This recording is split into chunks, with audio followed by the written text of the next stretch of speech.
На похоронах сына Елены раздался знакомый голос, и она резко шагнула к закрытому гробу. Когда крышку вскрыли, все присутствующие побледнели. Пронизывающий осенний ветер гулял по кладбищу, заставляя людей, пришедших проводить Адама в последний путь, перешептываться.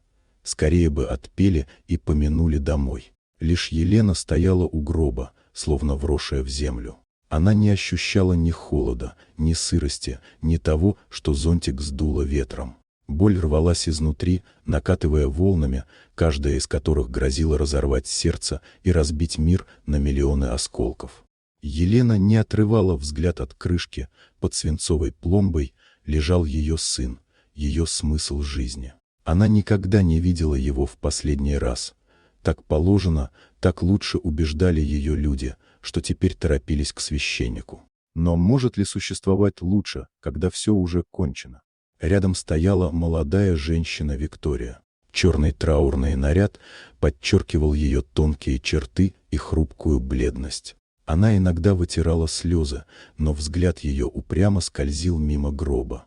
Люди шептались, какая красивая жена у Адама была.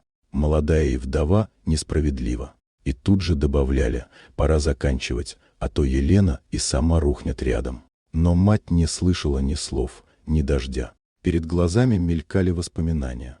Ей было 20. Она бежала к Бенджамину с вестью о ребенке.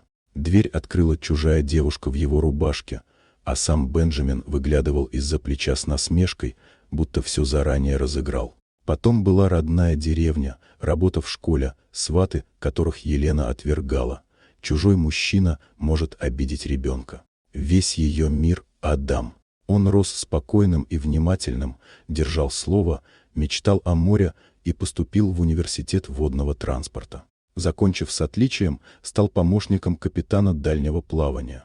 В один из приездов он привез жену Викторию. Утонченная, городская к деревенской жизни относилась с холодной осторожностью. Елена ощутила ледяную нотку в ней, но Адам лишь обиделся на мамины подозрения. После свадьбы сын стал приезжать реже. Рейсы, учеба, проверки. 2 месяца назад шторм унес его корабль. Команду спасли, но Адама не нашли. Документы оформили как пропавшего без вести. Позже Виктория сообщила, что тело найдено, опознала по родинке на груди. Елена хотела лететь, но невестка отговорила, не нужно видеть это. Мать настояла на похоронах на родной земле. Гроб запаяли, санитарные службы предупредили, без вскрытия.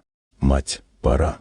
Мягко коснулся плеча работник похоронной службы. Елена качнулась. В этот момент, сквозь шум дождя, прозвучал знакомый голос.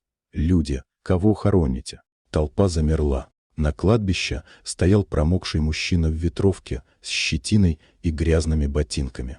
«Да это же!» — тихо пробормотал старик. «Не рано ли?» — ответил Адам и посмотрел на мать. Елена подумала, что сошла с ума. Она вырвалась из рук Виктории, коснулась ладонью сына и провалилась в темноту. Пока Адам приводил ее в чувство, Виктория поспешила к воротам. Крышку вскрыли, внутри лежало грубо обтесанное бревно, стянутое веревкой и прикрытое ветхой тканью. Люди молились и шептали: «Господи, помилуй». Позже, уже дома, Адам рассказал правду. В ночь кораблекрушения он вытягивал ребят с нижней палубы, пока волна не смыла его. Очнулся на каменистом берегу, весь в соли и грязи. Его нашел Дмитрий, друг семьи, полицейский, знакомый Виктории. Вместо помощи Дмитрий ударил Адама рукояткой пистолета и запер в сыром подвале. Адам выжил на запасах круп и дождевой воде, наблюдая за привычками Дмитрия. Однажды он притворился мертвым, сбил Дмитрия со ступеней и бежал. Дальнобойщик Максим подобрал его, накормил, дал горячий душ и отвез домой, потом в родной край. На кладбище он узнал все людей, катафалк. Были проверки, заявления, оперативники. Дмитрия и Викторию задержали, суд был долгим и тяжелым. Елена почти не приходила на заседания, спасаясь работой и молитвой. Адам продал квартиру, вернулся домой, купил трактор, завел кур и коров. Позже встретил любовь медсестру Алису. Свадьба была шумной, с гармошкой и пирогами. Вадим с женой приехали гостями с детским одеялом. Елена впервые за долгое время смеялась по-настоящему. Она поняла, нельзя терять надежду, даже когда кажется, что все кончено. Если вам понравилась эта история, поставьте лайк и подпишитесь, впереди еще много удивительных рассказов.